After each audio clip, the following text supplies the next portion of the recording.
Hello everyone. Today's topic for our lecture is spectroscopy. आज जो हम टॉपिक मोस्टली डिस्कस करेंगे इसमें हम डिस्कस करेंगे स्पेक्ट्रोस्कोपी के बारे में और स्पेक्ट्रोस्कोपी होती क्या चीज़ है और स्पेक्ट्रोस्कोपी का इम्पोर्टेंस क्या है हमारे डेली लाइफ में और स्पेक्ट्रोस्कोपी के लिए जो भी पैरामीटर्स इन्वॉल्व हैं उनके बारे में हम लोग डिस्कस करेंगे और फिर हम फाइनली हम कुछ न्यूमेरिकल्स प्रॉब्लम सॉल्व करेंगे जो स्पेक्ट्रोस्कोपी से रिलेटेड है। तो नेक्स्ट जो क्वेश्चन है कि स्पेक्ट्रोस्कोपी क्या है, तो सबसे पहले जानेंगे कि स्पेक्ट्रोस्कोपी की जरूरत क्यों होती है। स्पेक्ट्रोस्कोपी की जो जरूरत है वह इसलिए होती है क्योंकि सबसे पहले चीज हमें ये देखना है कि स्पेक्ट्रोस्कोपी से हम क्या क्या इंफॉर्मेशन गेन कर सकते हैं, तो हमें क्लियर आइडिया हो सकता है कि स्पेक्ट्रोस्कोपी की जरूरत क्यों है। अब हमारा मेन पॉइंट है कि स्पेक्ट्रोस्कोपी क्या हमें बता सकता है। स्पेक्ट्रोस्कोपी हमें डिटरमाइन कर सकता है अबाउट मॉलिक्यूल की प्रॉपर्टी से रिलेटेड, जैसे कि आप देख सकते हैं यहाँ पर कि इलेक्ट्रॉनिक प्रॉपर्टी भी हो सकती है मॉलिक्यूल की, आपका वाइब्रेशनल और रोटेशनल, इवन इलेक्ट्रॉन और न्यूक्लियर स्पिन से रिलेटेड जो मॉलिक्यूल के अंदर आपका इलेक्ट्रॉन और प्रोटॉन है उनके स्पिन से रिलेटेड प्रॉपर्टी को भी हम लोग स्टडी कर सकते हैं। और इवन मॉलिक्यूल की जो एनर्जी एसोसिएटेड एनर्जी होती है मॉलिक्यूल से उसके बारे में भी हम इंफॉर्मेशन गेन कर सकते हैं। तो नाउ हमारा ये मेन ऑब्जेक्टिव बनता है कि इसको हम और कैसे एक्सप्लेन कर सकते हैं इन इजी टर्म्स। तो इनका पहला है कि हम देख सकते हैं जैसे कि मॉलिक्यूल जो है की आइडेंटिटी क्या है, तो मॉलिक्यूल की आइडेंटिटी को भी हम लोग स्पेक्ट्रोस्कोपी के जरिए डिटरमाइन कर सकते हैं और कि उनमें कौन कौन से किस तरह का वो मॉलिक्यूल है और उस मॉलिक्यूल में कौन कौन से कंपोजिशन है, किन किन चीज़ों से मिलकर वो मॉलिक्यूल बना है, इसके बारे में भी हम लोग इंफॉर्मेशन गेन कर सकते हैं। Second point, molecular conformation. Molecule का कन्फर्मेशन कैसा है वह जैसे कि हम जनरली हम लोग ऑर्गेनिक केमिस्ट्री में पढ़ते हैं सिस ट्रांस आइसोमर और फिर उसके बाद ई और जेड कॉन्फ़िगरेशन। तो हम मॉलिक्यूल के कॉन्फ़िगरेशन के बारे में भी इंफॉर्मेशन गेन कर सकते हैं कि वो किस तरह का कन्फर्मेशन उसका है।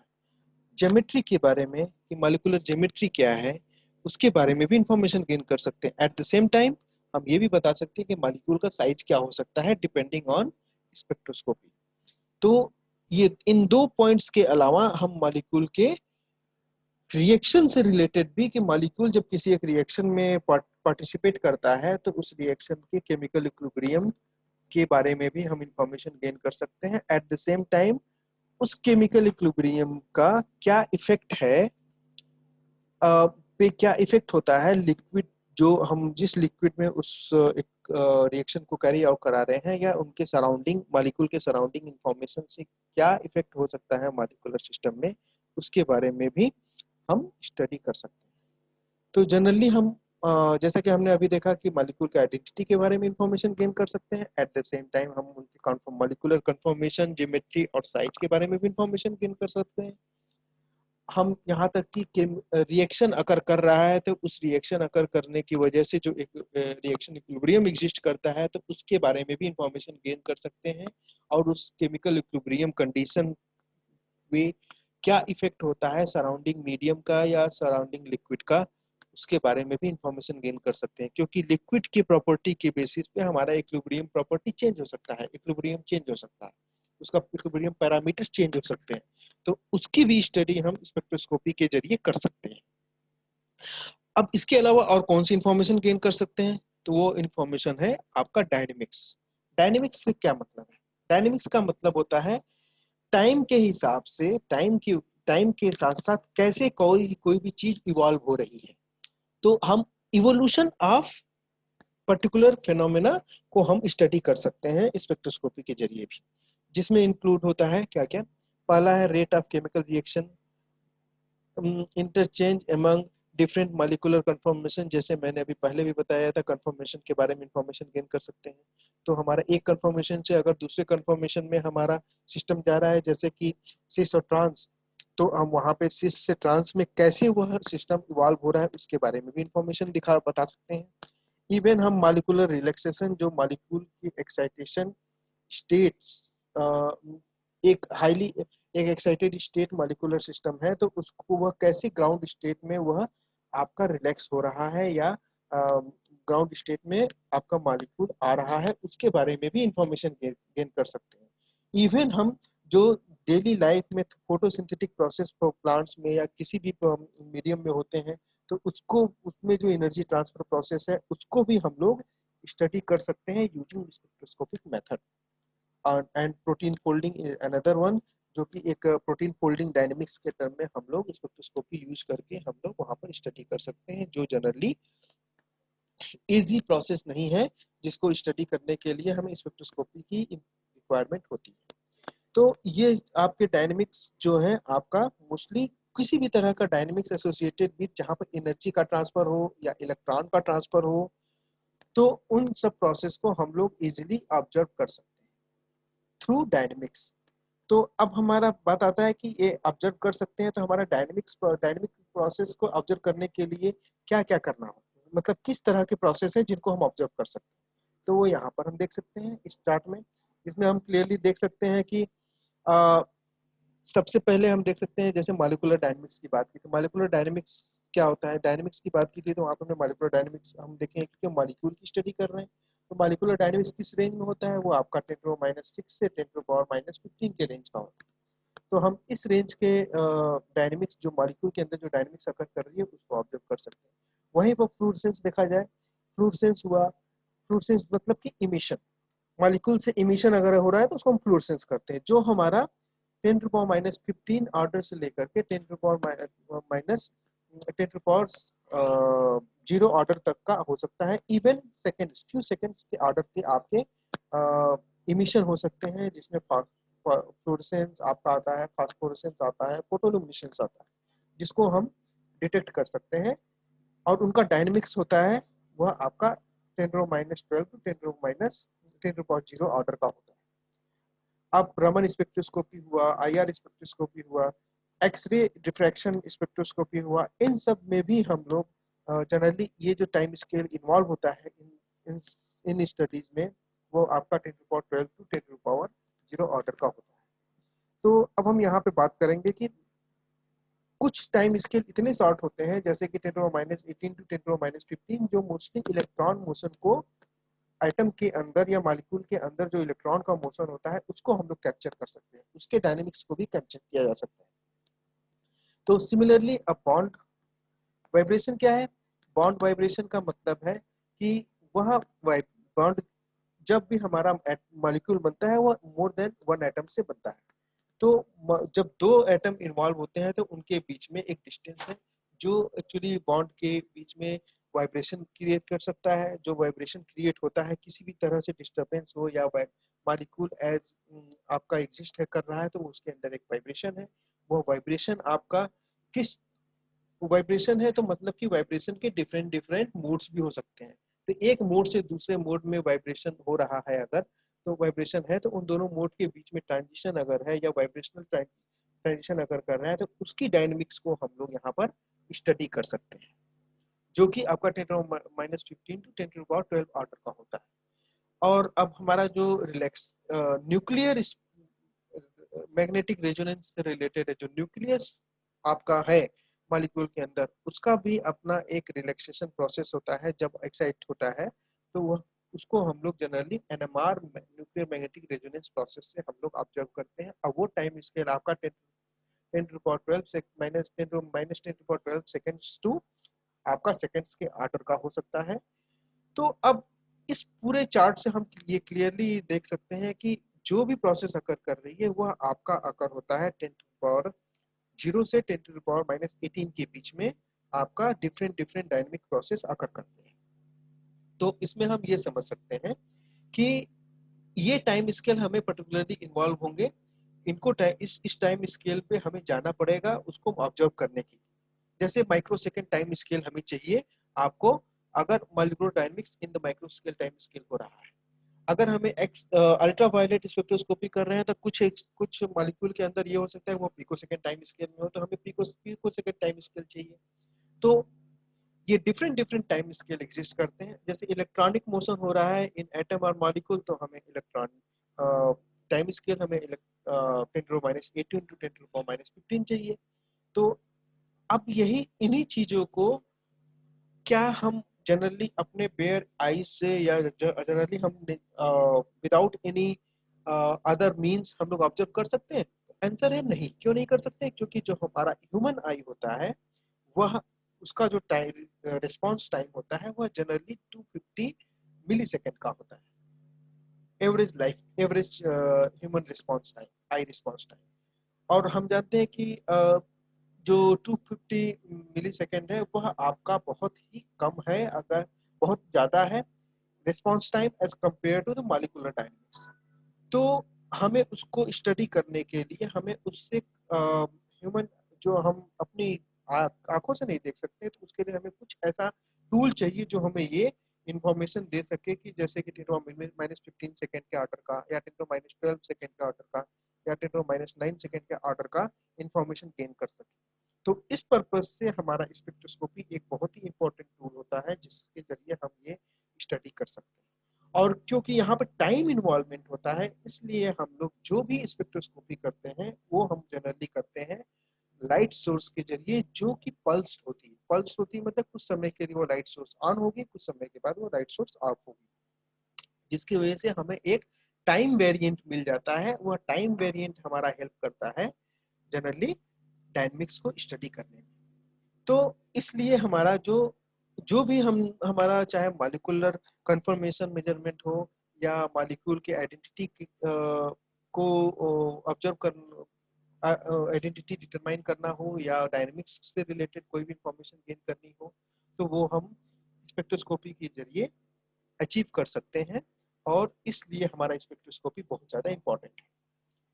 और जनरली आप कोई भी टेक्निक यूज करते हैं, आप किसी भी mostly in the industry like electronic industry, जहाँ पे हम लोग उसको स्पेक्ट्रोस्कोपी को यूज करते हैं to let's say chip designing और एनी इलेक्ट्रॉनिक सर्किट डिजाइनिंग, तो वहाँ पे हम लोग स्पेक्ट्रोस्कोपी को भी यूज करते हैं as a characterization tool for that equipment. तो ये एक स्पेक्ट्रोस्कोपी का ओवरव्यू हो गया कि ओवरव्यू स्पेक्ट्रोस्कोपी से हम क्या क्या इंफॉर्मेशन गेन कर सकते हैं और उनका इम्पोर्टेंस क्या क्या है। तो अब नेक्स्ट पॉइंट आता है कि स्पेक्ट्रोस्कोपी एक्चुअली होती क्या है। तो स्पेक्ट्रोस्कोपी का मतलब है एनालिसिस ऑफ स्पेक्ट्रम और स्टडी ऑफ स्पेक्ट्रम। तो अगर हम स्पेक्ट्रम की कोई स्टडी करते हैं, कोई भी स्पेक्ट्रम अगर हमें मिल गया किसी भी चीज का, तो हमें अगर उसको स्टडी करना है तो उसको हम स्पेक्ट्रोस्कोपी के जरिए ही स्टडी कर सकते हैं। तो इसका में अब हम करना क्या है, इसमें इसमें हम करेंगे क्या कि जैसे अब इस स्पेक्ट्रोस्कोपी की स्टडी करने के लिए हमें क्या चाहिए। उसमें दो चीजों की सबसे ज्यादा रिक्वायरमेंट होती है। पहला होता है सोर्स, दूसरा होता है स्टडी मटेरियल। सोर्स क्या होता है, यहाँ पर electromagnetic radiation as a source use होता है। वहीं पर आपका मटेरियल जो होता है as a study material. Study material जो होता है एज ए मैटर भी हो सकता है या मॉलिक्यूल हो सकता है या कोई भी बल्क मटेरियल हो सकता है। तो अब इलेक्ट्रोमैग्नेटिक रेडिएशन क्या है, ये आपका लाइट सोर्स हो सकता है। जनरली लाइट सोर्स यूज करते हैं स्पेक्ट्रोस्कोपी में, जैसे कि लैंप या लेजर्स। लैंप मतलब कि इनकोहेरेंट लाइट सोर्स हो सकता है या लेजर जो कि कोहेरेंट लाइट सोर्स है। और वहीं पर मैटर में एटम, मॉलिक्यूल, आयंस, क्लस्टर्स, आपका नैनो पार्टिकल या आपका बल्क मटेरियल भी हो सकता है एज ए मैटर, जिसको हम स्टडी करना चाहते हैं। तो इन दोनों के कॉम्बिनेशन से, इन दोनों इलेक्ट्रोमैग्नेटिक रेडिएशन और मैटर के इंटरेक्शन से जो भी इंफॉर्मेशन हमें एज ए स्पेक्ट्रम जनरेट होती है, उसको अगर हम स्टडी करते हैं तो उसी को हम बोलते हैं स्पेक्ट्रोस्कोपी। तो इसलिए स्पेक्ट्रोस्कोपी बहुत ज्यादा इंपॉर्टेंट है और उसमें दो इंपॉर्टेंट पार्ट है। पहला इलेक्ट्रोमैग्नेटिक रेडिएशन, दूसरा है मैटर। तो हमें सबसे पहले जानना जरूरी है कि इलेक्ट्रोमैग्नेटिक रेडिएशन क्या होता है, क्योंकि अगर हमें दो वेरिएबल पैरामीटर है तो एटलीस्ट अगर एक वेरिएबल के बारे में हमें इंफॉर्मेशन पता है तो दूसरा वेरिएबल का इंफॉर्मेशन पता चल सकता है या हम उसको हम डिटरमाइन कर सकते हैं। तो उसी तरह स्पेक्ट्रोस्कोपी में हमें इलेक्ट्रोमैग्नेटिक रेडिएशन की प्रॉपर्टी को जानना जरूरी है। तो अब हम क्या करेंगे कि नेक्स्ट क्या है, इलेक्ट्रोमैग्नेटिक रेडिएशन क्या होता है या स्पेक्ट्रम क्या होता है उसके बारे में जानेंगे, क्योंकि हमारा पूरा स्पेक्ट्रोस्कोपी इलेक्ट्रोमैग्नेटिक रेडिएशन पे डिपेंडेंट है। तो इलेक्ट्रोमैग्नेटिक रेडिएशन क्या है? ये एक फॉर्म ऑफ एनर्जी होती है जिसको हम कंसीडर करते हैं both as a particle as well as wave. तो अब हमने बताया कि ये फॉर्म ऑफ एनर्जी है जो एज ए पार्टिकल और एज वेल एज वेव भी कंसीडर किया जाता है। तो जिससे उनका एग्जाम्पल, जैसा कि एग्जाम्पल हम जिसमें एग्जाम्पल हो सकता है UV radiation, even visible light, और at the same visible light यहाँ, और यहाँ पर हम देख सकते हैं इंफ्रारेड रेडिएशन भी हो सकता है, और वहीं पर माइक्रोवेव रेडिएशन भी हो सकता है, and radio wave also similarly. तो डिपेंडिंग ऑन कौन से रीजन में हम काम कर रहे हैं इलेक्ट्रोमैग्नेटिक रेडिएशन के, उसके बेसिस पे हम लोग डिफरेंट डिफरेंट वेवलेंथ को रीजन को कैरेक्टराइज कर सकते हैं, different depending on wavelength parameter, depending on electromagnetic radiation parameter.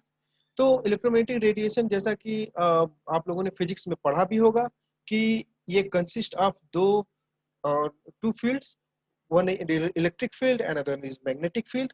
दोनों बीम प्रोपगेशन डायरेक्शन के परपेंडिकुलर डायरेक्शन में ऑक्सीलेटिंग इलेक्ट्रिक फील्ड और मैग्नेटिक फील्ड होते हैं, और इन दोनों इलेक्ट्रिक फील्ड और मैग्नेटिक फील्ड के बीच में भी 90 डिग्री एंगल होता है, जो एक्चुअली इस पूरे इलेक्ट्रोमैग्नेटिक रेडिएशन को डिफाइन करता है।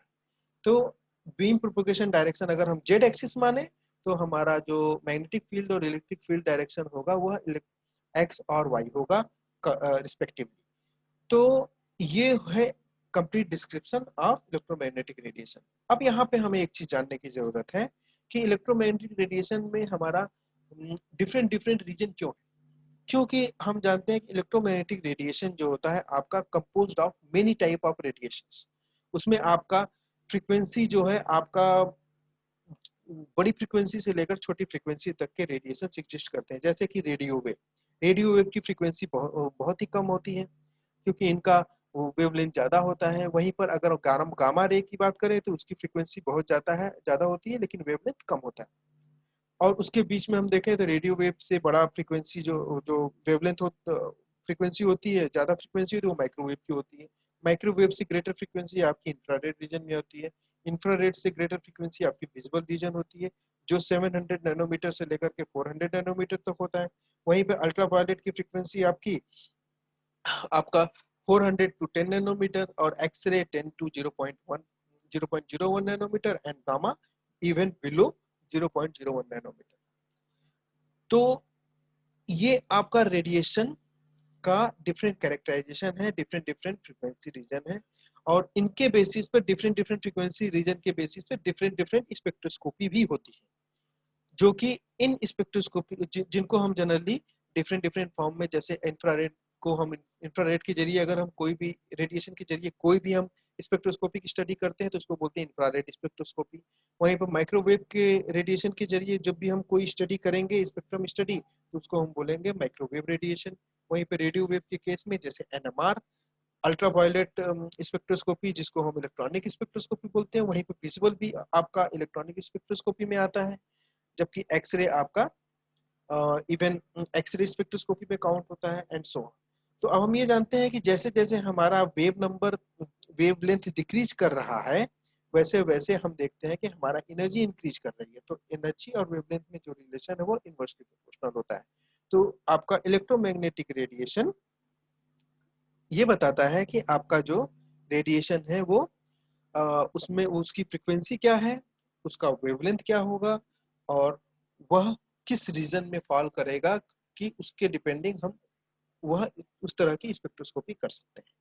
तो अब यहाँ पर बात आती है कि इलेक्ट्रोमैग्नेटिक रेडिएशन के जो ये डिस्क्रिप्शन है, इसके बेसिस पे हम क्या बोल सकते हैं कि इलेक्ट्रोमैग्नेटिक रेडिएशन को कैसे हम डिफाइन कर सकते हैं। उसको डिफाइन करने के लिए पैरामीटर्स कुछ होते हैं, जो पैरामीटर्स हम लोग यहाँ पर देख सकते हैं, जैसे कि इलेक्ट्रोमैग्नेटिक रेडिएशन को जनरली हम लोग साइन या कोसाइन वेव से रिप्रेजेंट करते हैं, साइनसॉइडल वेव से रिप्रेजेंट करते हैं, और जो एक ऑक्सीलेटिंग इलेक्ट्रोमैग्नेटिक फील्ड को in space oscillating electric field and magnetic field की जगह के की तरह से रिप्रेजेंट करते हैं। तो अब हम यहाँ जैसे कि हम जानते हैं कि साइनसॉइडल फॉर्म में जब रिप्रेजेंट कर रहे हैं तो वहाँ पे आपका साइनसॉइडल फॉर्म में आपका कर्स्ट एंड टफ दोनों आता है, और जैसे अगर मतलब मैक्सिमम और मिनिमम एग्जिस्ट करता है अराउंड जीरो लाइन, जैसे कि इस इलेक्ट्रिक फील्ड एम्पलीट्यूड वर्सेस आपका टाइम और डिस्टेंस प्लॉट दिया हुआ है।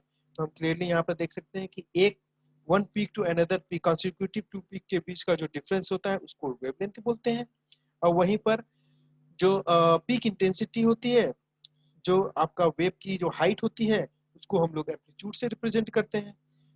वहीं पे अगर फ्रीक्वेंसी की बात की जाए तो एक सेकेंड में कितना ऑक्सीलेशन अकर कर रहा है, मतलब कि वन पीक पोजीशन से कंसेक्यूटिव पीक पोजीशन की को को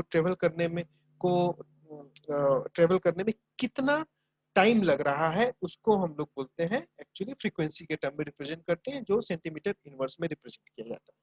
तो हमारे पास इलेक्ट्रोमैग्नेटिक रेडिएशन से रिलेटेड तीन पैरामीटर है। पहला है वेवलेंथ, दूसरा है एम्पलीट्यूड, तीसरा होता है फ्रीक्वेंसी। और हम आगे देखेंगे नेक्स्ट स्लाइड में कि वेवलेंथ और फ्रीक्वेंसी दोनों एक दूसरे से रिलेटेड होते हैं, और वो कैसे रिलेटेड होते हैं अब हम देख सकते हैं। जैसे कि उसको हम जनरली हम यहाँ पे डिस्कस करेंगे as a unit conversion parameter. But ये यूनिट कन्वर्जन पैरामीटर आपका जब मॉलिक्यूलर स्टडी करते हैं तो वहां पर भी वैलिड है। तो इसलिए हम जनरली जब हम इसको as a common unit for spectroscopy के टर्म में देखेंगे, और उनको कैसे रिप्रेजेंट कर सकते हैं वो हम आगे नेक्स्ट फ्यू स्लाइड्स में हम उसको डिस्कस करें। तो सबसे पहला पॉइंट है कि कॉमन यूनिट्स ऑफ स्पेक्ट्रोस्कोपी क्या हो। जैसे कि हमने पहले देखा कि यहाँ पर आपका तीन पैरामीटर्स है। पहला है वेवलेंथ, दूसरा है एम्पलीट्यूड, तीसरा है फ्रीक्वेंसी। तो पहला जो यूनिट यूज कर की जाती है स्पेक्ट्रोस्कोपी में वो होती है वेवलेंथ। वेवलेंथ को जनरली हम लोग मीटर में रिप्रेजेंट कर सकते हैं, या माइक्रोमीटर में रिप्रेजेंट कर सकते हैं, नैनोमीटर में भी रिप्रेजेंट कर सकते हैं जो कि 10⁻⁹ होता है, और इवन आर्मस्ट्रांग में भी रिप्रेजेंट कर सकते हैं जो कि 10⁻10 मीटर होता है। तो अब हम सेकेंड यूनिट कौन सी है जो हम स्पेक्ट्रोस्कोपी में कॉमनली यूज करते हैं, वो होती है आपका फ्रीक्वेंसी, जो कि हमने लास्ट स्लाइड में भी देखी थी। तो फ्रीक्वेंसी को किन टर्म्स में यूज कर सकते हैं, उसका यूनिट क्या हो सकता है, वो ऐसा यूनिट जो जनरली हम लोग यूज करते हैं हर्ट्ज या सेंटीमीटर या सेकंड इनवर्स। तो हर्ट्ज या सेकंड यूनिट्स। और एक और यूनिट हम लोग जनरली जब न्यूमेरिकल्स में भी देखते हैं, जिसको हम बोलते हैं वाइब्रेशंस पर सेकंड। वाइब्रेशन पर सेकंड और सेकंड्स इनवर्स और हर्ट्ज तीनों एक ही चीज है। अब यहाँ पे उनकी अदर यूनिट्स क्या हो सकती है, यहाँ मेगा हर्ट्ज हो सकती है। मेगा हर्ट्ज मतलब 1 मेगा हर्ट्ज का मतलब है 10⁻6 हर्ट्ज। वहीं पे गीगा हर्ट्ज मतलब 1 giga hertz equal to 10⁻9 hertz. तो दूसरी यूनिट हम फ्रीक्वेंसी के टर्म में भी मेजर कर सकते हैं, मेंशन कर सकते हैं स्पेक्ट्रोस्कोपी में। और तीसरा जो टर्म है वो होता है एनर्जी, जो कि एक यूनिवर्सली टेकन यूनिट है, ऐसा यूनिट है जिसको हम जनरली जूल में रिप्रेजेंट करते हैं। और अब जब अगर हम जूल में रिप्रेजेंट करते हैं तो हम अगर मालिक्यूल की बात करें तो वहां पर तो वहां पे हम उसको जूल पर मोल के हिसाब से भी रिप्रेजेंट कर सकते हैं, या किलो जूल पर मोल के हिसाब से के टर्म में भी रिप्रेजेंट कर सकते हैं। वहीं पे अगर अब हम एक और तरह की क्वांटिटी जो कि हम लोग यूज करते हैं स्पेक्ट्रोस्कोपी में फॉर आवर अंडरस्टैंडिंग और एज ए यूनिट, वो है आपका वेव नंबर। वेव नंबर को कैसे रिप्रेजेंट करते हैं, जनरली वेव नंबर हम सेंटीमीटर इनवर्स में या मीटर इनवर्स में रिप्रेजेंट करते हैं।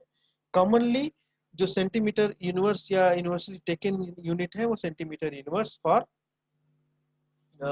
Representation of any spectroscopic data except absorption spectroscopy आप यूज करते हैं सेंटीमीटर इनवर्स में। जैसे कि रमन स्पेक्ट्रोस्कोपी हुआ या आईआर स्पेक्ट्रोस्कोपी हुआ, या तो इन सब केसेस में हम सेंटीमीटर इनवर्स यूज करते हैं। और ये सेंटीमीटर इनवर्स जो होती है ये कॉमनली यूज्ड यूनिट है। और इसको यूज करने का मेन रीजन, क्यों हम इसको जनरली कॉमनली यूज किया जाता है, इसका रीजन ये है कि फर्स्ट जब स्पेक्ट्रोस्कोपी की शुरुआत की गई तो उस समय जनरली जो सबसे पहली यूनिट हम लोगों को जब सबसे पहले यूनिट प्रपोज की गई किसी भी स्पेक्ट्रोस्कोपिक डाटा को मेजर करने की, तो वह सबसे पहले सेंटीमीटर यूनिवर्स में ही ऑब्जर्व की गई थी और मेंशन की गई थी। और ये एक standard unit as a consider किया गया, क्योंकि सेंटीमीटर इनवर्स जो है वेव नंबर, वह डायरेक्ट रिलेशन है एनर्जी से या फ्रीक्वेंसी से। तो आप फ्रीक्वेंसी भी यूज कर सकते हैं, आपका वेव नंबर भी यूज कर सकते हैं। एनर्जी को रिप्रेजेंट करने के लिए आप वेवलेंथ भी यूज कर सकते हैं, डिपेंडिंग ऑन किस तरह का स्पेक्ट्रोस्कोपी यहाँ पर स्टडी किया जा रहा है। तो नेक्स्ट क्वेश्चन आता है कि यूनिट कन्वर्जन क्या है, तो और इसकी जरूरत क्यों है? क्योंकि अगर हम यूनिट कन्वर्जन प्रॉपर नहीं होगा तो आपका जो भी डाटा आप डिटरमाइन करेंगे, जो भी पैरामीटर डिटरमाइन करेंगे, वह आपका क्या कहते हैं रॉन्ग इंफॉर्मेशन लीड करेगा आपके स्पेक्ट्रोस्कोपी से रिलेटेड। तो इसके लिए सबसे पहली चीज है कि हमें यूनिट कन्वर्जन को जानना जरूरी है। जैसे कि हमारा एनर्जी जो होता है उसको हम रिप्रेजेंट करते हैं एच न्यू, जहां पर एच प्लैंक्स कांस्टेंट होता है, वहीं पर न्यू आपका फ्रीक्वेंसी होता है जो कि जूल में रिप्रेजेंट करते हैं। एनर्जी जो है जूल में रिप्रेजेंट की जाती है। वहीं पे अगर फ्रीक्वेंसी की बात की जाए तो फ्रीक्वेंसी जो होता है सी बाई लैम्डा, जहाँ पे सी होता है वेलोसिटी ऑफ लाइट, वहीं लैम्डा जो होता है आपका वेवलेंथ, और इसकी यूनिट होती है हर्ट्ज या सेकेंड इनवर्स या वाइब्रेशंस पर सेकेंड। अब हमें ये जो दो पैरामीटर पता है, इन दो पैरामीटर के बेसिस पर हम ये क्लियरली कह सकते हैं कि हमारा जो वन बाई लैम्डा है फ्रीक्वेंसी में, उसको हम वेव नंबर से भी रिप्रेजेंट कर सकते हैं, जो कि हमारा as a another unit use होता है स्पेक्ट्रोस्कोपी में। तो अब हम यहाँ पे देख सकते हैं कि हमारा जो फ्रीक्वेंसी है उसको हम वेव नंबर के टर्म में भी रिप्रेजेंट कर सकते हैं। तो वो वेव नंबर क्या है? जो होगा फ्रीक्वेंसी जो होगा वो सी न्यू बार, जो speed of light into wave number हो जाएगा। तो फ्रीक्वेंसी को रिप्रेजेंट करने की जो आपका वेव नंबर है, जनरली उसको रिप्रेजेंट करने की यूनिट है सेंटीमीटर इनवर्स। वहीं पर तो हम यहाँ पर ई को रिप्रेजेंट कर सकते हैं सिमिलरली एच सी न्यू बार और एच न्यू। एच न्यू में यहाँ न्यू जो हो आपका फ्रीक्वेंसी है और न्यू बार जो है आपका वेव नंबर है। So this is how you can convert different unit into another unit. सो अब हम बात करेंगे, कुछ एग्जांपल्स देखेंगे जैसे कि यूनिट कन्वर्जन के लिए क्या क्या है। तो उसमें पहला एग्जांपल देख सकते हैं, जैसे कि ये क्वेश्चन है, if the electric field oscillation in electromagnetic radiation is 1.2 into 10 to the power 14 oscillations per second, calculate the associated energy in wave number for hydrogen molecule। तो यहाँ पे हमें फ्रीक्वेंसी वेव नंबर में फ्रीक्वेंसी कैलकुलेट करनी है। हमें पता है कि वेव नंबर क्या होता है, न्यू बाई सी। न्यू मतलब कि frequency by speed of light. तो हमें फ्रीक्वेंसी पता है 1.2 इंटू 10⁴ ऑक्सीलेशंस पर सेकेंड। तो हम जब इसमें रखेंगे और फिर यहाँ पे स्पीड ऑफ लाइट हमें पता है 2.99 इंटू 10⁻10 सेंटीमीटर पर सेकेंड इनवर्स। और हम जानते हैं कि वेव नंबर को हम जनरली सेंटीमीटर इनवर्स में रिप्रेजेंट करते हैं, इसलिए हमारा वेलोसिटी ऑफ लाइट को सेंटीमीटर पर सेकेंड में रिप्रेजेंट करेंगे। देन इफ यू कैलकुलेट आपको मिलेगा 4000 सेंटीमीटर इनवर्स, और यही आपकी वैल्यू होगी करेक्ट। नाउ अगर हम दूसरा एक और एग्जांपल देख सकते हैं, जहां पर calculate the frequency of radiation having wavelength 500 nanometre. तो यहाँ पे हम क्लियरली देख सकते हैं कि हमारा वेवलेंथ 500 नैनोमीटर है।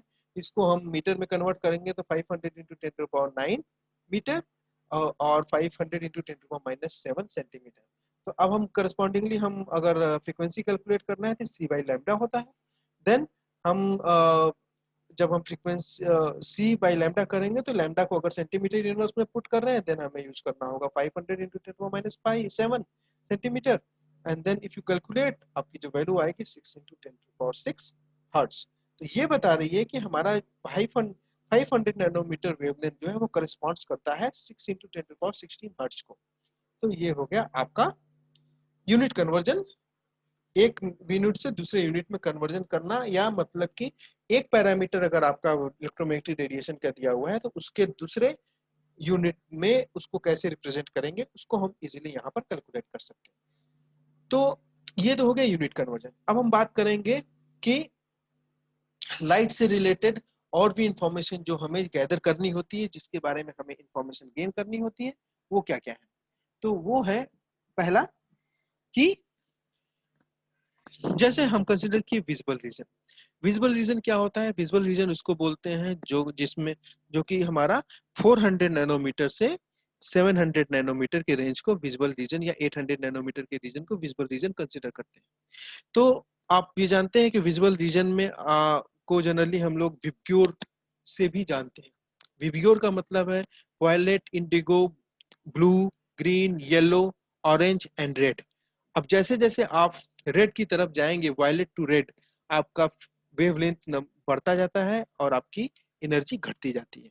तो ये है विवग्योर रीजन, और जनरली इसको हम रिप्रेजेंट करते हैं इस तरह से। अब हमें एक और इंफॉर्मेशन जाननी जरूरी है कि यहाँ पर जब भी हम कोई भी लाइट सोर्स यूज करते हैं किसी भी स्पेक्ट्रोस्कोपी को करने के लिए, या किसी भी डाटा, किसी भी इस मटेरियल को स्टडी करने के लिए यूजिंग लाइट सोर्स, देन हमें एक चीज की बहुत जरूरी इंफॉर्मेशन रहना चाहिए कि वेवलेंथ को कैसे अलग कर सकते हैं। अगर हम वेवलेंथ को अलग करने के बारे में इंफॉर्मेशन गेन कर सकते हैं तो डिपेंडिंग ऑन वेवलेंथ मॉलिक्यूल कैसे रिस्पॉन्ड कर रहा है उसके बारे में भी इंफॉर्मेशन गेन कर सकते हैं। तो उस इंफॉर्मेशन को गेन करने के लिए हमें सबसे पहले विजिबल जो भी रेडिएशन है, चाहे वो विजिबल रीजन है, चाहे अल्ट्रावायलेट रीजन है, चाहे यूवी रीजन है, उनको उसके उनके वेवलेंथ कंपोनेंट्स को सेपरेट करना। वो कैसे कर सकते हैं? उसको सेपरेट करने का सिंपल सा तरीका है, वो है using dispersing media. Dispersing medium क्या हो सकता है? जैसे कि हम प्रिज्म को यूज कर सकते हैं। तो जब हम प्रिज्म यूज करेंगे तो हम देखते हैं कि अगर हमारे पास एक लाइट सोर्स है जिसमें आपका सभी कलर एग्जिस्ट करते हैं, जैसे कि यहाँ पर डॉट लाइन से, व्हाइट डॉट लाइन से रिप्रेजेंट किया गया है, जब वो मीडियम में पास करता है due to difference in refractive index और index of refraction, different wavelength आपका डिफरेंट डेविएशन शो करते हैं with respect to dispersing medium. क्यों शो करते हैं? क्योंकि वेवलेंथ जो होता है आपका डिस्पर्सिंग मीडियम के रिफ्रैक्टिव इंडेक्स पे डिपेंड करता है, उनका डेविएशन कितना होगा। तो इस वजह से जैसे ही आपका ये डेविएशन आप देखेंगे कि जब से ही व्हाइट व्हाइट लाइट आपका फर्स्ट सरफेस फॉल किया, धीरे उनके बीच में, वेवलेंथ के बीच में सेपरेशंस क्रिएट होने लगे, और आप फाइनली जब लाइट आपका डिस्पर्सिंग मीडियम से बाहर आया तो आपको क्लियरली दिख सकता है जो कि सेपरेशन ऑफ लाइट। और इस तरह की फिनोमेना आप जनरली कहाँ देखते हैं? वो देखते हैं आप डेली लाइफ में, जब आपका सनी, जब आपका रेनी, बारिश हो रही है, बारिश होने के बाद जब क्लियर स्काई होता है तो आप कभी कभी रेनबो स्ट्रक्चर्स देखते हैं। वो रेनबो स्ट्रक्चर्स इसलिए देखते हैं क्योंकि आपका लाइट जो है वह वाटर ड्रॉपलेट्स जो एयर में अभी भी प्रेजेंट है, वेरी फाइन वाटर ड्रॉपलेट्स, वो क्या करते हैं, वो as a dispersing medium create करते हैं, जो जनरली जो भी लाइट आ रही है सन से, वो विजुअल लाइट, उसको वो सेपरेट कर देते हैं डिफरेंट डिफरेंट कलर में, जो हमें एज ए रेनबो कलर दिखाई देता है। तो सबसे पहली चीज हमें जो इंफॉर्मेशन होनी चाहिए कि कैसे लाइट को सेपरेट कर सकते हैं या वेवलेंथ को सेपरेट कर सकते हैं। तो नेक्स्ट पॉइंट है कि अब सेपरेशन हम कर सकते हैं, तो अब हम स्पेक्ट्रोस्कोपी कैसे करेंगे? जब हमें लाइट को सेपरेशन करने की टेक्निक पता होगा कि हमें उसको डिस्पर्सिंग मीडियम यूज करना पड़ेगा उसको सेपरेट करने के लिए, तो स्पेक्ट्रोस्कोपिक टेक्निक को क्या क्या हो सकती हैं या कैसे हम कर सकते हैं? तो उसके लिए हमें सिंपल, जैसे हम एटॉमिक स्पेक्ट्रोस्कोपी की बात करें तो वहां पे हम जनरली, हमारा एक लैम्प सोर्स होता है, वह आपका कोई आपका यहाँ पर आप चाहे सैंपल यूज करें, चाहे इस केस में जैसे कि हम लोगों ने शो किया है flame, flame as a sample use किया गया है। तो इस फ्लेम में क्या है, डिफरेंट डिफरेंट पार्टिकल्स एग्जिस्ट करते हैं, क्योंकि जब भी फ्लेम क्या होता है, फ्लेम जो होता है बर्न कर, फ्लेम जो जब जलता है तो उसमें क्या होता है कि आपका बर्निंग प्रोसेस के जरिए होता है, तो वहां पे आपका मटेरियल्स भी होते हैं जो कि बर्निंग प्रोसेस के ड्यूरिंग वहां फॉर्म होते हैं। तो उन मटेरियल्स की प्रॉपर्टी को भी हम लोग स्टडी कर सकते हैं, या हम वहां पे कोई ऐसा सैंपल डाल दें जो कि आपका ऑप्टिकली एक्टिव सैंपल हो, तो वो आपका जो भी लैंप सोर्स होगा उसके जरिए जो लाइट निकलेगी उस लाइट से वह इंटरेक्ट करेगा और फिर लाइट मॉड्यूलेट हो जाएगी। अब वो लाइट मॉड्यूलेट हो जाएगी तो उसमें जो भी वेवलेंथ कंपोनेंट है उसको हमें सेपरेट करना है, तो हम क्या करते हैं जनरली, या हमें डिफरेंट केवल पर्टिकुलरली कुछ वेवलेंथ को हमें चेक करना है कि क्या सिग्नल आ रहा है उससे, तो उसके लिए हम क्या करते हैं, मोनोक्रोमेटर यूज करते हैं और फिर डिटेक्टर पे कॉल कराते हैं, तो हमें पता चलता है कि डिफरेंट डिफरेंट वेवलेंथ जो आपका इस लैंप सोर्स से आ रहा है, या सिंगल वेवलेंथ लैंप सोर्स है तो भी उस वेवलेंथ का फ्लेम के साथ क्या इंटरेक्शन है उसको हम ऑब्जर्व कर सकते हैं। ये एक एब्जॉर्प्शन फिनोमेना है। वहीं पे अगर इमिशन फिनोमेना की बात की जाए तो अगर हम फ्लेम केवल लें तो फ्लेम में देखेंगे कि फ्लेम से हमारा रेडिएशन निकल रहा है, बिना उसके फ्लेम से रेडिएशन निकले हम फ्लेम को देख नहीं सकते। अगर फ्लेम दिख रहा है या फ्लेम नहीं दिख रहा है तो उसके उस हर कंडीशन में आपका रेडिएशन इमिट हो रहा है। उस रेडिएशन को हम लोग, क्योंकि हमें पता है कि डिफरेंट डिफरेंट फ्रीक्वेंसी के रेडिएशन भी निकल सकते हैं, तो उस केस में हम क्या करेंगे कि हमारा जो भी डिस्पर्सिंग मीडियम हुआ या मोनोक्रोमेटिक मीडियम हुआ, तो उसके थ्रू पास कराएंगे तो आपका क्या होगा, जो हर सभी वेवलेंथ सेपरेट हो जाएंगे, जिसको हम एरे ऑफ डिटेक्टर यूज करके डिटेक्ट कर सकते हैं, या सिंगल डिटेक्टर के जरिए स्कैन करके उसका उससे हम इंफॉर्मेशन गेन कर सकते हैं। उसको हम बोलते हैं इमिशन स्पेक्ट्रोस्कोपी। इमिशन स्पेक्ट्रोस्कोपी का मतलब है कोई भी मटेरियल अगर वो हॉट कंडीशन में है तो वह लाइट रेडिएशन इमिट करेगी। हॉट कंडीशन का मतलब है या तो एक्साइट हो जाए या तो उसको हम हीट कर दें। तो जो भी रेडिएशन इमिट होगी उस रेडिएशन को हम अगर ऑब्जर्व कर रहे हैं और उसको हम स्टडी कर रहे हैं तो इमिशन स्पेक्ट्रोस्कोपी कहलाता है। वही भी एब्जॉर्प्शन स्पेक्ट्रोस्कोपी क्या है, जहाँ पे हमारा रेडिएशन एब्जॉर्ब होता है मटेरियल से, जिस मटेरियल को हम स्टडी करना चाहते हैं, उसके बाद जो भी रेजिडुअल रेजिडुअल रेडिएशन बचता है उसको हम लोग स्टडी करते हैं। तो वह हमारा जनरली यहाँ पर इंटेंसिटी लॉस होता है, इसकी वजह से हम इसको एब्जॉर्प्शन स्पेक्ट्रोस्कोपी बोलते हैं, क्योंकि यहाँ पे एब्जॉर्प्शन होता है रेडिएशन का। अब इसकी इन एब्जॉर्प्शन स्पेक्ट्रोस्कोपी और इमिशन स्पेक्ट्रोस्कोपी के अलावा एक और स्पेक्ट्रोस्कोपी होती है जिसको बोलते हैं मास स्पेक्ट्रोस्कोपी। तो मास स्पेक्ट्रोस्कोपी क्या है, जब भी हमारा जैसे फ्लेम हुआ, फ्लेम क्या है, हम फ्लेम जनरेट कर सकते हैं, लेजर के जरिए भी जनरेट कर सकते हैं, या कोई हीटिंग इलेक्ट्रिकल हीटिंग के जरिए भी प्लाज्मा जनरेट, जैसे कि यहाँ पे प्लाज्मा की डिस्कशन किया जा रहा है। फ्लेम है तो फ्लेम को हम लोग आपका बर्निंग मेथड से जनरेट कर सकते हैं। उसके जरिए फ्लेम में जैसा कि मैंने बताया था कि पार्टिकल्स भी एग्जिस्ट कर सकते हैं, तो पार्टिकल कौन किस तरह के पार्टिकल आपके उस फ्लेम में हैं, या उस उनको भी हम लोग स्टडी कर सकते हैं। वो कैसे स्टडी कर सकते हैं, क्योंकि पार्टिकल है तो उनके पास मास है, और मास है तो उनमें चार्ज भी हो सकता है या न्यूट्रल स्पीसीज हो सकता है। डिपेंडिंग ऑन चार्ज आपका जो पार्टिकल है वो आपका उसको भी हम लोग ऑब्जर्व कर सकते हैं, मेजर कर सकते हैं यूजिंग मास स्पेक्ट्रोमीटर और यूजिंग डिटेक्टर। तो ये एक डिफरेंट टेक्निक है जिसमें हम मॉलिक्यूल की अंदर कौन कौन सी एंटिटी प्रेजेंट है उसके बारे में इंफॉर्मेशन गेन कर सकते हैं। यहाँ पे हम इलेक्ट्रॉनिक प्रॉपर्टी से रिलेटेड इंफॉर्मेशन गेन कर सकते हैं। इमिशन में भी इलेक्ट्रॉनिक प्रॉपर्टी और मॉलिक्यूलर प्रॉपर्टी से रिलेटेड इंफॉर्मेशन गेन कर सकते हैं। तो इन तीनों को अगर कंबाइंड इंफॉर्मेशन कंबाइन करके जब भी हम कोई स्टडी करते हैं तो हमें मॉलिक्यूल की सभी प्रॉपर्टी इंफॉर्मेशन हमें मिल जाती है। तो सिमिलरली हम ये मॉलिक्यूलर स्पेक्ट्रोस्कोपी के जरिए भी कर सकते हैं। तो मॉलिक्यूलर स्पेक्ट्रोस्कोपी में एटम की जगह पर मॉलिक्यूल का स्टडी किया जाता है, इसलिए उसको मॉलिक्यूलर स्पेक्ट्रोस्कोपी बोलते हैं। तो नेक्स्ट है कि अभी तक हमने देखा कि किस तरह हम लोग स्पेक्ट्रोस्कोपी कर सकते हैं और कौन कौन सी स्पेक्ट्रोस्कोपिक टेक्निक है। लेकिन जैसा मैंने अभी पहले बताया कि अगर सिंगल सिंगल रेडिएशन है, सिंगल वेवलेंथ लेजर सोर्स है या लाइट सोर्स है, तो वहां पे हमें मोनोक्रोमेटर की जरूरत नहीं पड़ती। जैसे कि यहाँ पर आपने पहले देखा हुआ, इसमें कोई भी मोनोक्रोमेटर यूज नहीं हुआ है। जैसे कि यहाँ पर सीधा लाइट जो है वह आपका फ्लेम के साथ इंटरेक्ट किया, जबकि हम दूसरे तरह की स्पेक्ट्रोस्कोपी है, ये भी एक एब्जॉर्प्शन स्पेक्ट्रोस्कोपी कंसीडर कर सकते हैं, जिसमें पॉलीक्रोमेटिक लाइट सोर्स यूज होता है। पॉलीक्रोमेटिक लाइट सोर्स क्या है, वो है आपका एक लाइट सोर्स है जिससे आपका मल्टीपल रेडिएशन इमिट होता है, और वो उसको हम अगर स्लिट के थ्रू पास करें डिस्पर्सिंग मीडियम से तो हमें different different wavelength, separated wavelength हमें मिलती हैं।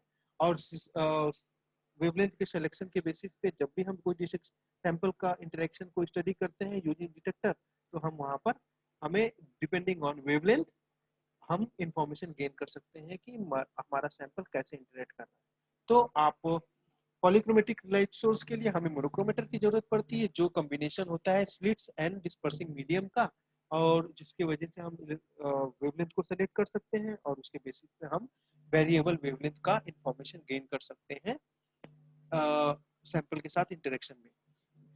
तो ये है स्पेक्ट्रोस्कोपी, एब्जॉर्प्शन स्पेक्ट्रोस्कोपी।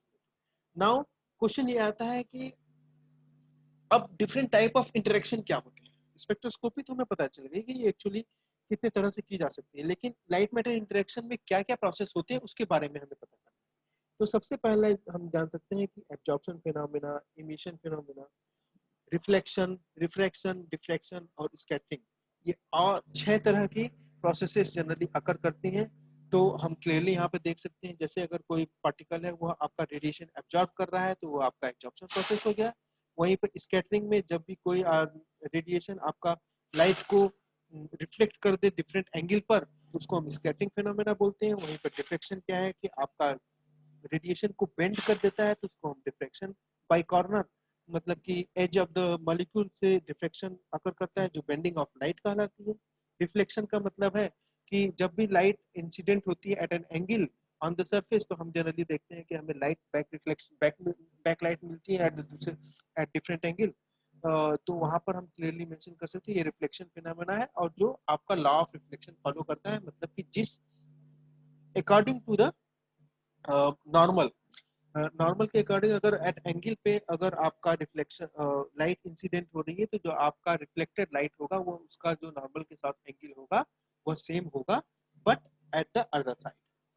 तो नेक्स्ट है रिफ्लेक्शन। रिफ्लेक्शन में हम देखते हैं कि लाइट जो है आपका रिफ्लेक्ट होती है और उसके अंदर बेंड अकर करता है, जो कि due to the normal surface normal phenomena है, और जिसको हम स्नेल्स लॉ के नाम से जानते हैं, और ये आपका जनरली रिफ्लेक्शन प्रोसेस होती है।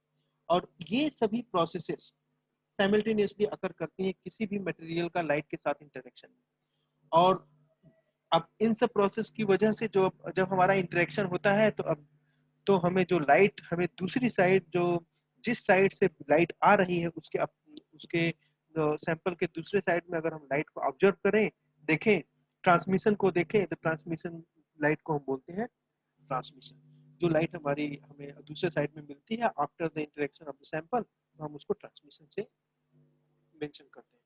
और transmission generally consider absorption and scattering, reflection and refraction, all process considered. आपका ट्रांसमिशन डिपेंड करेगा कि कौन अब्जॉर्प्शन कितना है, या स्कैटरिंग कितना है, या रिफ्रैक्शन कितना है, या रिफ्लेक्शन कितना है, इस पे डिपेंड करता है। नाउ अगर हम यही चीज हम अगर एटम के केस में लिया जाए, तो हम ये सभी प्रोसेस एक साथ हम एटम पे देख सकते हैं। वो कैसे देख सकते हैं? जैसे हमारा इंसिडेंट लाइट है, वो अगर एटम के साथ इंटरेक्ट करता है, वहां पे अगर एब्जॉर्प्शन अकर हो रहा है, तो आपका लाइट की इंटेंसिटी कम हो जाएगी। वहीं पे अगर आपका रिफ्रैक्शन हो रहा है एब्जॉर्प्शन के साथ साथ, तब लाइट बेंड कर जाती है इन द मीडियम। और वहीं पर अगर लाइट का रिफ्रैक्शन हो जाता है, और साथ ही साथ आपका स्कैटरिंग प्रोसेस भी same at the same time occur करती है, वहीं पर आपका लाइट बेंडिंग भी अकर होता है, जो कि at from the edge edge के साथ, जैसे ही एज मॉलिक्यूल या एटम के एज से लाइट इंटरेक्ट करेगी, वो आपका बेंडिंग प्रोसेस अकर होता है, जिसको हम लोग डिफ्रैक्शन बोलते हैं। अब जैसे कि हमने बताया कि एब्जॉर्प्शन अगर कर सकता है, एब्जॉर्प्शन अगर कर सकता है, तो मॉलिक्यूल क्या है कि एक और प्रोसेस जनरेट कर सकता है, जिसको बोलते हैं इमिशन प्रोसेस। एब्जॉर्प्शन हो रहा है तो उसमें से लाइट निकल भी सकती है, तो वह लाइट निकल सकती है, तो उसको हम जनरली हम लोग कंसीडर करते हैं फ्लोरेसेंस और रमन अम, रमन प्रोसेस। और इसके जरिए जो भी इंफॉर्मेशन मिलती है, वो भी हमें मॉलिक्यूल के प्रॉपर्टी से रिलेटेड इंफॉर्मेशन प्रोवाइड कराती है। इवन एब्जॉर्प्शन और रिफ्लेक्शन और रिफ्रैक्शन सभी different part of material, different part of phenomena occur जो होता है मॉलिक्यूल के अंदर या एटम के अंदर upon interaction of incident light source, तो उसको हम लोग इन प्रोसेस से स्टडी कर सकते हैं। तो अब हम बात करेंगे नेक्स्ट कुछ प्रॉब्लम्स की। ये हमारा अभी तक का टॉपिक था, जो कि इस लेक्चर के लिए था। अब हम यहाँ पे देखेंगे कुछ ऑब्जेक्टिव क्वेश्चंस, जैसे कि हमने यहाँ डिस्कस किया हुआ है, उसको देख सकते हैं। जैसे कि पहला क्वेश्चन है कि एब्जॉर्प्शन ऑफ लाइट किसको रिप्रेजेंट करता है। तो हमें यहाँ पे 4 ऑप्शन दिए हुए हैं। जैसे कि पहला ऑप्शन है disappearance of light frequency, disappearance of light frequency है, और फिर उसके बाद चेंज इन लाइट फ्रीक्वेंसी, और आपका इंक्रीज इन द इंटेंसिटी। तो जनरली हम फ्रीक्वेंसी के, अगर हमारे पास कोई एब्जॉर्प्शन प्रोसेस अगर हो रही है, तो वहां पर लाइट फ्रीक्वेंसी के डिसअपियरेंस को ही हम जनरली कंसीडर करते हैं। तो हमारा आंसर क्या होगा? आपका पहला आंसर होगा, जो कि disappearance of light frequency. Next question ये है कि इलेक्ट्रोमैग्नेटिक रेडिएशन कंपोज्ड ऑफ, तो जैसे कि हमने पहले आपको डिस्कस किया था कि इलेक्ट्रोमैग्नेटिक रेडिएशन क्या होता है, वो आपका अ, जो उसमें इलेक्ट्रिक फील्ड और मैग्नेटिक फील्ड कंपोनेंट होते हैं परपेंडिकुलर टू ईच अदर होते हैं। तो हमारा आंसर डी यहाँ पर करेक्ट हो जाएगा। एट द सेम टाइम अगर हम बात करें नेक्स्ट, जिसको कि जो क्वेश्चन है वो ये है कि which of the following correctly list electromagnetic wave in order of longest to shortest wavelength. तो हमने इलेक्ट्रोमैग्नेटिक रेडिएशन के बारे में भी पढ़ा था, जहाँ पे हमने देखा था कि गामा रेडिएशन जो होता है आपका शॉर्टेस्ट वेवलेंथ होता है, अल्ट्रावायलेट उससे ज़्यादा हायर वेवलेंथ का होता है, वहीं पे इंफ्रारेड अल्ट्रावायलेट से भी लॉन्गर वेवलेंथ होता है, वहीं माइक्रोवेव आपका इंफ्रारेड से लॉन्गर वेवलेंथ होता है। तो जनरल तो हमारा आंसर ए करेक्ट है इस केस में। तो ये है आपका कुछ एग्जांपल्स। और वहीं पे अगर दो न्यूमेरिकल्स की बात की, न्यूमेरिकल्स भी देखते हैं इसमें। तो सबसे पहले हमें ये फाइंड आउट करना है कि how long does it take light to travel 1 metre. और जैसा कि हमें पता है कि लाइट की स्पीड होती है 2.99 into 10 to the power 8 metre per second. तो अगर हम फॉर्मूला यूज करें तो T equal to d by c, then हम क्लियरली ये इन्फॉर्म बता सकते हैं कि हमारे पास जो 3.3 नैनो सेकेंड लाइफ टाइम लगेगा हमें 1 मीटर डिस्टेंस ट्रेवल करने के लिए बाई लाइट सोर्स। तो नेक्स्ट क्वेश्चन आपका एक प्रॉब्लम दिया हुआ है जिसमें ये पूछा जा रहा है कि अगर हम frequency wavelength of radiation increase by 3 times, अगर हम वेवलेंथ जो है हमारा 3 टाइम्स इंक्रीज कर जा रहा है तो percentage change in energy of the radiation क्या होगी। तो इसको कैसे करेंगे, तो हमें पता है कि E1 जो है हमारा एच सी बाई लैम्डा है। अब हम जानते हैं कि ये हमारा फार्मूला एग्जिस्ट करता है। अब अगर 3 टाइम्स हम अगर वेवलेंथ को बढ़ा दें तो E2 अगर हम कंसीडर मान लें कि न्यू एनर्जी हो गई तो वहाँ पे एच सी बाई 3 लैम्डा हो जाएगा। अब हमें दोनों एनर्जी पता चल गई है तो हमें पता करना है कि परसेंटेज चेंज। तो हमें पहले डेल्टा ई जो है delta E by E not calculate करना हो, E1 कैलकुलेट करना होगा, जो हमें यहाँ पे क्लियरली हम कैलकुलेट कर सकते हैं। ई बाई ई नॉट जो होगा हमारा ई E1 minus E2 by E1। तो हम ये देख सकते हैं कि h c by lambda minus h c by 3 lambda by h c by lambda.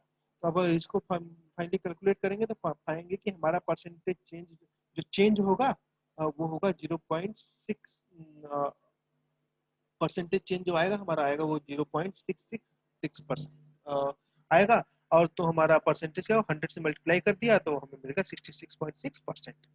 तो हमारा आंसर बी करेक्ट होगा। अब हम नेक्स्ट जो टॉपिक है उसमें ये डिस्कस करेंगे कि मॉलिक्यूल से रिलेटेड क्या इंफॉर्मेशन है जो हमें जाननी जरूरी है जब भी हम किसी भी मॉलिक्यूल को स्टडी करना चाहते हैं। तो या मॉलिक्यूल के बारे में इंफॉर्मेशन जो भी हमें स्पेक्ट्रोस्कोपी से मिल सकती है उसके बारे में नेक्स्ट वीडियो में हम लोग डिस्कस करेंगे।